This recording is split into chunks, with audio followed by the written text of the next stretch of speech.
Give up your girlfriend or your whole family dies. What should I choose? My parents were in a car accident. They're waiting for surgery, urgently, and it costs money. My little sister, who has suffered from kidney disease for years, finally has a matching donor. I've been out of the Army for 7 years. I worked hard and saved enough to finally patch up my broken family. But then, the partner I trusted tampered with our contract and refused to pay me. In the end, he made me an offer. Alexander, give me your girlfriend and your family lives. Otherwise, they all die, except for you. Then he pointed a finger at my face and said, the reason you're still breathing isn't because I can't kill you.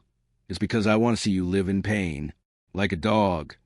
When despair crushed me like a mountain, I remember a line I once heard.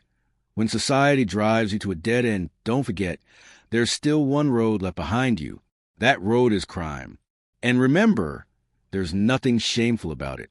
Chapter 1, sir, your parents can't wait any longer. Please prepare the surgery fees as soon as possible. Sir, we found a kidney match for your sister. Please be quick with the payment. Phone calls that should have brought me hope felt more like death sentences. Not long ago, my parents were in a car crash. They've already had one surgery, and now they need another. My sister's had kidney problems since she was little.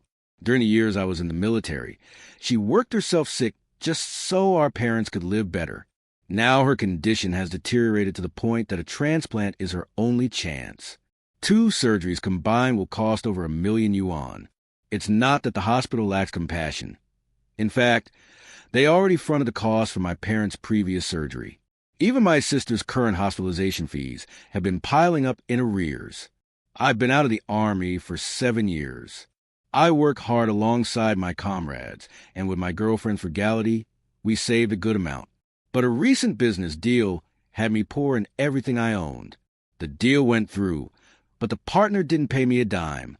I took a deep breath, grabbed the contract and related documents, and went straight to their company. Even if I had to resort to other means today, I was going to get that money back, because that money was life itself. 30 minutes later, Coup Corporation, President's office. When I pushed open the door, I froze on the spot. My girlfriend, Joanna, was kneeling on the floor in front of the desk, crying. Joe Coup, my so-called business partner, sat smugly behind his desk with a mocking smile. I rushed forward and helped Joanna to her feet, frowning. Why the hell were you kneeling to him? Joanna sobbed and shook her head. I had no choice. If I don't beg him, your parents and sister will die. I didn't know what else to do. I glared at Joel and slammed the contract and documents down on his desk. Joel, the contract is right here. What the hell is your excuse for not paying me? I shouted at him. Joel chuckled and shook his head. You signed with the president of a subsidiary of Coup Corporation, but that company separated from us before the contract was signed. That guy's long gone. If someone owes you money, go find him, not me. I was stunned. I didn't expect Joel to play dirty like this. I couldn't even understand why he was doing this to me. You don't think I'll sue you? You're not afraid I'll expose you online. I barked at him, but deep down, I knew he wouldn't be shaken. Joel sneered. Go ahead. What's waiting for you is a long, drawn-out lawsuit. Even if you win, Coup Corporation will appeal. Then comes a second trial. He shrugged and added, as for online exposure, you should know better. Public opinion doesn't follow justice. It follows money. I felt all the strength leave my body. This frail-looking man felt like a mountain looming over me, crushing me until I couldn't breathe. Why are you targeting me? I asked weakly. Joel smirked and pointed at Joanna. Maybe you two don't know this, but she and I went to the same university. She helped me out big time once. So now I want her. I was stunned. I turned to Joanna. She looked completely confused too. Joel smiled and said casually, so here's your choice, Alexander. Let your whole family die or get Joanna to me. Chapter 2. Give up my girlfriend or watch my whole family die. How the hell do I make that kind of choice? My mind was in complete chaos. Joanna sobbed even harder, as if she believed all of this was her fault, that she was the one who dragged me into this mess. Joel stepped up to me, smiling as he repeated, Alexander, give Joanna to me and your family lives. Refuse, and you'll be the only one left alive. Then he pointed to my face with disdain. The reason you're still breathing isn't because I can't kill you. It's because I want you to live in agony, like a dog. I felt numb. My brain had completely shut down. Through tears, Joanna pleaded, Mr. Koo, if I really helped you before, then please, spare us. Let us go. Even now, she couldn't remember who Joel was. He smiled. Senior, you really don't remember me, do you? Back in college, there was this fat guy who got bullied the moment he arrived on campus. He couldn't even go to the cafeteria without being called a fat pig. Then you recorded one of those bullying moments, uploaded it online, and called out the injustice. It went viral. The school finally stepped in, and that fat pig didn't get bullied anymore. Joel pointed at his own face. That fat pig was me. Back then, I was just an illegitimate child of the Koo Corporation. No one helped me, and I didn't have the power to repay anyone. But now I do. Now I'm sitting in the president's chair of the Koo Corporation. Now I can repay the favor, Senior. Joanna shook her head through her tears. I remember you now. But this is how you show your gratitude? By making me suffer? Joel shook his head, laughing like a madman. No, no, Senior. You misunderstood. My way of repaying you is about making up for my own regrets. It's not really about you. You just have to cooperate. Whether you're in pain or not, that's none of my concern. What kind of twisted logic is that? Joel kept going. Because, Senior, in my eyes, people like you and Alexander, poor bottom-of-the-barrel types, you're not even people. You're just tools for us rich folks. You're like NPCs in a game, just background filler. Joanna suddenly stopped crying. She stepped behind me, her expression turning cold. Alexander, she said, your parents treat me like their own daughter. Your little sister calls me her big sis. And you love me like I'm your world. But I may have to betray that love because I can't agree to something like this. I snapped out of my daze, grabbed her hand, and said, I've never learned how to give up. Chapter 3. Clap, clap, clap. Joel applauded, loud and hard, while letting out a manic laugh like a total psycho. Good, good, good. Now that's the kind of backbone I like. This is finally getting interesting. At least all my planning wasn't wasted. Honestly, Alexander, honestly, Senior, if you two had just folded immediately, I would have found it so boring. He laughed until tears came out his eyes, then suddenly went dead silent. But I have to ask, if you refuse, are you just going to watch your family die? I took a deep breath and pointed right at him. I'll do everything I can to save them. If I succeed, it's because I have the guts. If I fail, then that's just my fate. But you, Joel, you're going down with them. Believe me. Then I grabbed Joanna's hand and walked out. Behind us, Joel shouted, laughing, I can't wait to see what you'll come up with. As soon as we walked out of Koo Corporation, a wave of powerlessness hit me. The money was due tomorrow, at the latest. That meant I had just 1 day to raise over 1 million yuan. 1 day, over 1 million. For an average man, that's damn near impossible. Joanna looked up at me, tears still streaming down her cheeks. Alexander, my parents died early. Your family raised me like their own. So your parents, your sister, they're my family too. I'm not giving up on them. If you can't get the money by the deadline, then I'll have no choice but to agree to Joel's terms. Please don't hate me. I had no idea what to say. Let my woman become another man's, or watch my family die right in front of me. These weren't choices. This wasn't a choice at all. I had to find another way. I had to survive this. Don't worry, I will get the money. I smiled to calm her, wiping away her tears. But deep down, I made myself a silent promise. If I can't raise the money, I'll use any means necessary to save my family. And then I'll wipe Joel's entire bloodline off this earth. For Joanna, for my family, I'll erase every last obstacle. I took Joanna home, then made a few phone calls to my old brothers in arms. I didn't say much, just a few words. Meet up, time to make money. And by meet up, I meant at the company.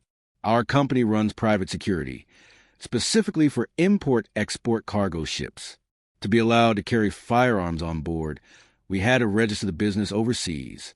We board ships outside the country, and the weapons are considered privately carried. Thanks to our protection, many ships in the city have never been raided again. We made good money. But it came at a cost. We earned it with our lives. All the guys who followed me had nothing holding them back. No families. No women. The 4 I just called, they had no one left in their lives. Inside the company's conference room, 5 of us sat smoking in silence. The air was so heavy it felt like it could crush you. After finishing a cigarette, Lao Chi, who had a scar running down his face, leaned back in his chair and said, "If we want to make money fast, it's easy. But I've worn a uniform. I don't want to screw over civilians." Pablo adjusted his glasses. "Then let's go for dirty money." A burly guy with a deep voice rumbled, "What's that mean?" "I don't get it." Elio scratched his thick beard and grinned. "Black Bear, you know the abandoned docks at East Harbor? Those containers there, they've been turned into illegal casinos. Tons of cash inside." Their eyes all lit up at once. They turned to me, waiting. I stood up, crushed my cigarette in the ashtray, and said coldly, "I'll handle the killing. The rest of you, don't go for the throat." Chapter 4.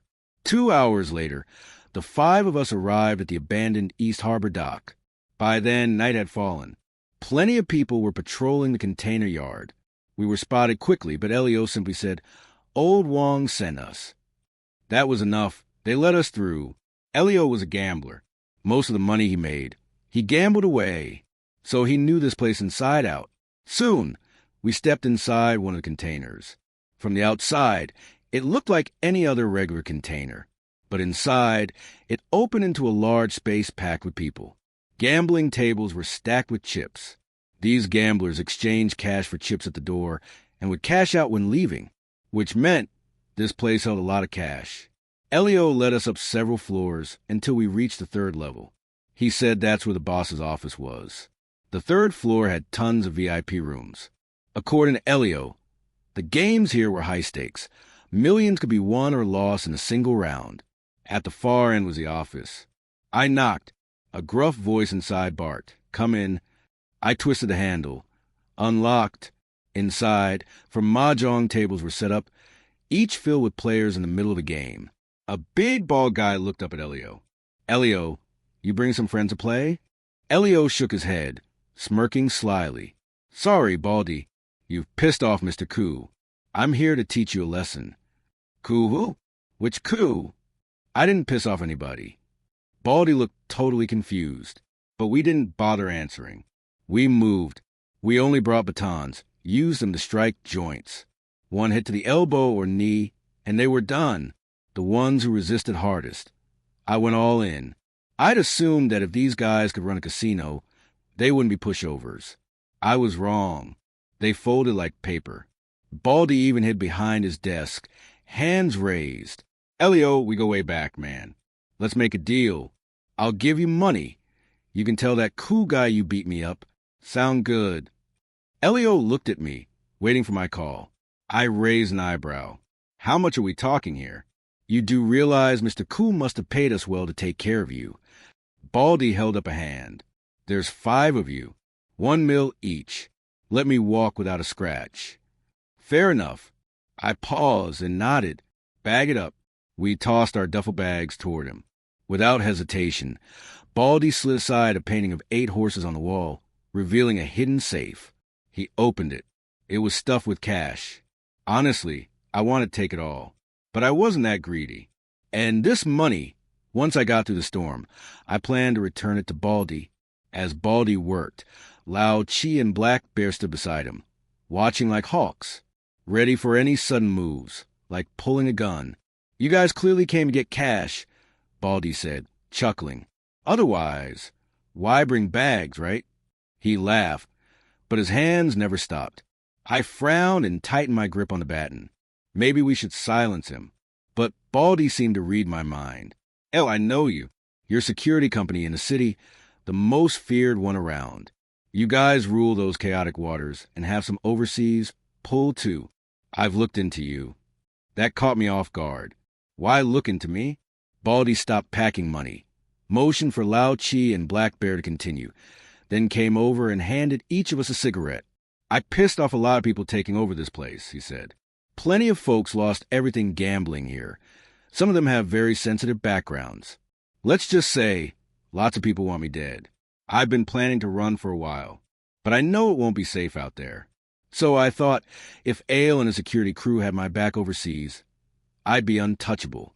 That's why I've been doing my homework on you. He grinned wide. Of course, anyone who runs an underground casino like this can't be simple. I patted his shoulder. Whether you go legit or sneak out, I can make it happen. Let me settle my business first, then I'll make sure you get out. Baldy just smiled knowingly. You mentioned Mr. Koo earlier.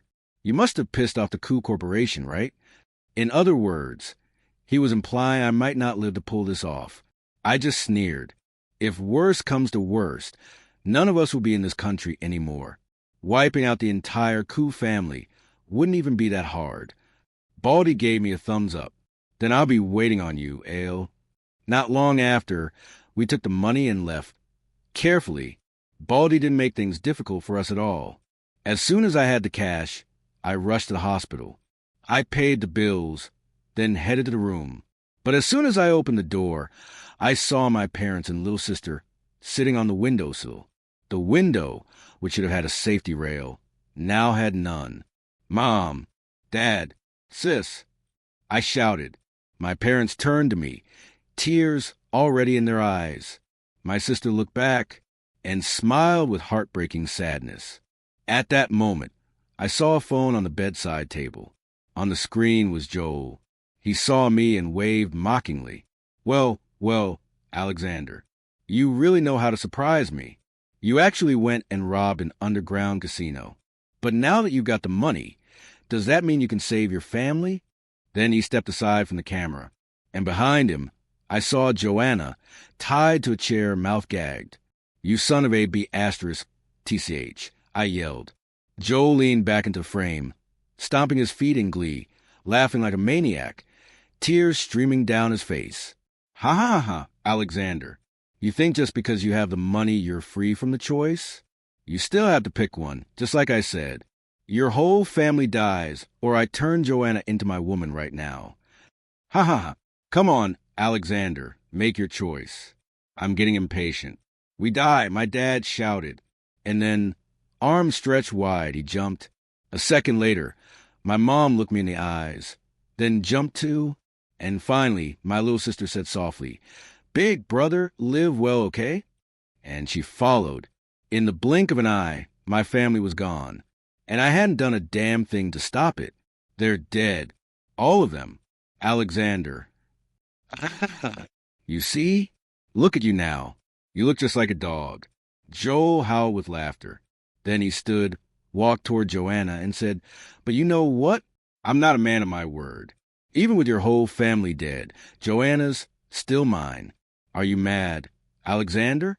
Ha ha ha. But if you hurry to the Koo estate now, maybe, just maybe, you can still save her. Even if she's not pure anymore, hey, she's still breathing, right? You can always clean the pot after someone else used it. Then the video cut off. I clenched my fists. No tears, no rage, just a bone-deep, terrifying calm. Because after the sharpest despair comes the coldest clarity. I suddenly remembered a line. When life drives you into a corner, don't forget, there's still one road left behind you. That road is crime. And remember, there's no shame in it. Let the world burn. When I walked out of the hospital room, Elio and the others rushed toward me. We just robbed a casino, so they stayed parked downstairs in case we needed a boat. But when my parents and little sister jumped, they saw it all. Elio's eyes bulged. Boss, what the hell? Didn't we get the money? Why the hell would they steal? Tell me what happened. The others stared at me too. I looked at them for a long moment, then turned to Black Bear. Black Bear, I said, I know you always sneak back a few real toys. Bring them out. I'm going hunting. Black Bear nodded without a word, but his eyes were red. I stepped into the elevator. Don't follow me, I said. I'm doing this alone. No one spoke, but I knew they would never let me go alone. Soon, we went to Black Bear's place and retrieved the real gear he'd smuggled home. The same duffel bags that once held money, now held guns. Outside the Koo family villa, Pablo was still glued to his phone. Suddenly, he chuckled. "Boss, the whole Koo family deserves to die. They built their empire on the blood of the people." I nodded. Everyone in the city knew what kind of filth the Koo family really was. Just then, 4 men walked up to the front gate. One barked, "Who the hell are you? This is a Koo estate. No bodies aren't welcome." Schlick. Lao Chi darted forward. A military-grade triangular blade pierced a man's throat. The others moved too. All 4 guards, dead within seconds. Pablo pulled out a device and flicked it on. No signal. Cameras disabled. I nodded and stepped through the gate. Patrolling guards rushed over, but before they could even process the bodies at the gate, they joined them. We fought our way into the Koo estate. They called it a villa, but it looked more like a fortress, inside and out, packed with security. These weren't ordinary men. They were trained, tough, but to us, they were nothing, because they might have trained to fight, but we've killed. I thought we'd need guns, but these guards couldn't even survive our knives. In less than 10 minutes, the first floor was a graveyard. Then, an old man came out, leaning on a cane. He had a commanding air. He shouted at us, "Outrageous! How dare you cause trouble in the Koo estate? Do you want to die? Don't you know a city belongs to the Koo family?" Gideon Koo. I'd seen the old man on TV before, Joel's grandfather. He was one of the very first sharks of the city, built his empire through ruthless bloodshed, carving out territory with his sons by slaughtering their way to the top. Maybe once upon a time, I'd have feared him, but now, he was just another old man. I walked over, pressed my military-grade triad blade against his chest, and said, "Gideon, just a little while ago, your grandson drove my parents and little sister to their deaths. I don't have a family anymore. What do you think I could possibly still be afraid of?" Facing the blade, facing me, Gideon smiled. He pointed at the guards we'd knocked out and scoffed. "You come here acting all fierce, but you didn't even dare to kill anyone." It was true. We hadn't delivered killing blows to anyone inside, so he thought we didn't dare. Gideon sneered again and slammed his cane on the floor. "You think you're something. To the Koo family, trash like you, vermin from the bottom rung, are disposable. You could drop dead in a ditch and no one would blink. Getting killed by my grandson was the greatest honor your kind will ever receive." I chuckled and nodded slightly. Didn't say a word to him.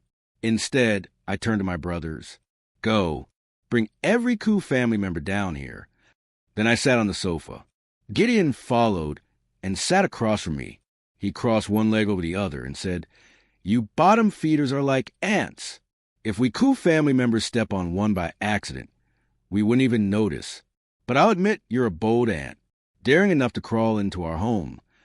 I said nothing, just used my blade to clean my nails. Gideon kept talking. "How about this? Your family's dead, right? I'll give you tens of millions in compensation. From now on, you and your little crew work for the Koo family. Consider it our benevolence, letting gutter trash like you ascend. You lost a few relatives and get to climb the social ladder. So many people would gladly trade family for that. So think carefully, young man. Don't waste this chance." Still, I said nothing. By then, Koo family members were being dragged in one after another. Men, women, old, young, every single one of them arrogant beyond belief, spouting insults nonstop. Others arrived from outside, dragging even more Koo members in. Among them was Joel, but Joanna wasn't with them. Maybe she was already dead. It didn't matter. I was going to see her soon anyway. The one who'd captured Joel was our only female teammate, Bianca. She gave me a nod, didn't say a word. Joel, seeing the scene, wasn't afraid at all. Instead, he laughed gleefully. "Ha ha, I knew you had guts, Alexander. You actually fought your way to the Koo estate, even brought me back here. Now this is fun." He walked right up to me, patted my cheek, and grinned. "So, what's next? You gonna kill the whole Koo family? You could kill us. But after that, your brothers, your whole security company, everyone you know, they'll be dead too. So tell me, Alexander, do you dare? Schlick, my blade drove straight up into Joel's crotch. He let out a blood-curdling scream, collapsing to his knees, eyes wide in disbelief. You actually stabbed me. Alexander, you're finished. You're dead. Everyone you know is dead. I calmly shook my head and asked him with a faint smile, Joel, we had no beef, no history. So why? Joel was drenched in cold sweat from the pain, but still laughed. No reason. At first, it was just a little repayment game. Then I realized you were kind of interesting, so I wanted to see how you'd react. I set you up, made you invest your entire life savings, had your parents run over. Your sister, her illness was almost cured. I drug her too. He pointed at me and said, I just wanted to see, when bottom-feeding ants like you are pushed to the edge, how far will you go? Madman. Freak. I gritted my teeth, scanning the arrogant coup family members being held under control. Suddenly, Gideon spoke. I'll tell you the truth. Our coup family bought into something called a secret bet. If our entire family is ever wiped out, the clause activates. It'll trigger a worldwide bounty to hunt down every single killer, and even their relatives and acquaintances. Then he laughed. He suddenly burst into laughter. You know those ancient dynasties' clan exterminations, right? They'd wipe out 10 entire family branches. Well, the coup family's secret bet is just like that. Complete clan annihilation. Ha ha ha. Joel threw his head back, laughing maniacally. So, Alexander, I killed your whole family, took your woman, and what can you do now? You kill us, and your whole bloodline gets dug up and burned. I shook my head and smiled. So, Joel, you did all this just because you were bored. Joel nodded like it was the most natural thing in the world. Yeah, so what? You poor people exist to entertain us rich ones. Even a common man, when truly enraged, can spill blood within 5 steps. I stood up with a smile. Well, since the coup family loves playing games so much, let's play. I had the remaining security guards rounded up. I handed one of them a shotgun. Kill one coup family member and you walk free. This gun, after you shoot, it'll end up in the dead coup's hand. To the outside world, it'll look like internal betrayal, a massacre from within. The guard shook his head in panic, but with a barrel pressed to his skull, he gave in. He grabbed a shotgun, walked up to a woman in her 60s, and screamed, You disgusting old hag! You blackmail my family, forcing to serve you. Just seeing your face makes me sick. Then he shoved the barrel into her mouth and pulled the trigger. Boom! The silent shot exploded inside her skull. Blood mist filled the room. Ah! Someone screamed. No, please don't kill us.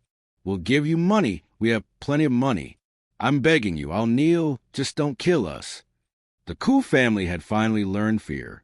You can be afraid. Huh? I gave a cold laugh, then turned to Gideon. The rot in the coup family starts with you. So you died too, same as Joel. Then one by one, guards took up guns and executed the coup family members. With each death, we staged the scene, making it look like infighting. Until at last, only Gideon and Joel remained. Joel was already on his knees, sobbing. Alexander, you ruined me. I'm not even a man anymore. Living is worse than death. Just let me go. I ignored him. Instead, I handed him a gun. Kill your grandfather, and you live. Or kill me, that works too. But tell me, Joel, do you really think this gun is loaded? Go ahead, try it. Pull the trigger. Kill me, and walk out of here. But if it's empty, you die. You like multiple choice questions so much. So here's one for you. Gideon suddenly yelled. Joel, I saw him load that gun. There are bullets in it. I leaned in closer to Joel. Kill Gideon, and the coup family becomes yours. What'll it be? Bang. Joel pulled the trigger and shot Gideon. Just like that, Gideon was dead. I can live now, right? Joel asked, eyes wide with excitement. I shook my head. But I'm not a man of my word. Then, swift and clean, my tri-edge blade pierced straight through his temple. Joel dropped to his knees, dead. Next came the final part, staging the scene. All the surviving security guards had killed members of the Koo family.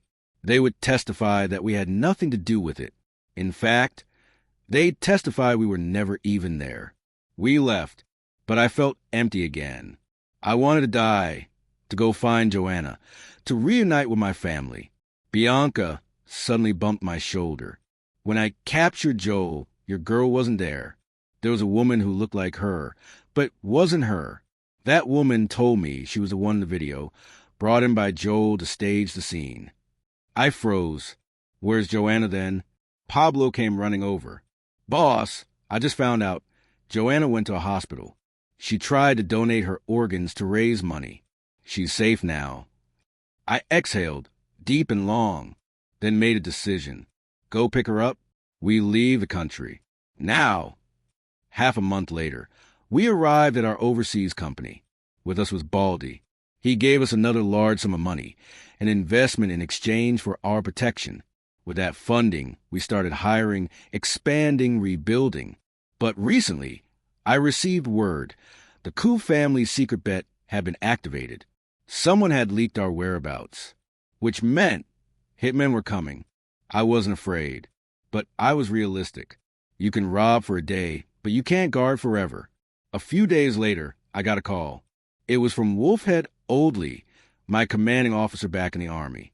Listen, don't interrupt. I've already sent people to take care of your new identities. Your company will be hit by heavy artillery, reduced to rubble. From that moment on, you'll be officially dead. And the secret bet is canceled. Half of the bounty will be wired to your new identities account. Remember this, Alex. The nation is the one saving you. And your duty is to grow your security company to the point that when the time comes, you can sway the entire battlefield. Understood? Oldley finished in one breath. Understood. I saluted the air with all the honor I had left. The road ahead of us would never be peaceful, but we were alive, and that was enough. 2.5 years later, Joanna and I stood on the rooftop balcony of our company building. She had just finished a combat training session, sweating, gasping for air, leaning into my arms, utterly exhausted, yet not a single word of complaint. I gently stroked her hair. Joanna, I promise you peace, but I couldn't deliver. I'm sorry. Joanna shook her head and smiled. Just being by your side is enough. If you live, I live. If you die, I'll go with you.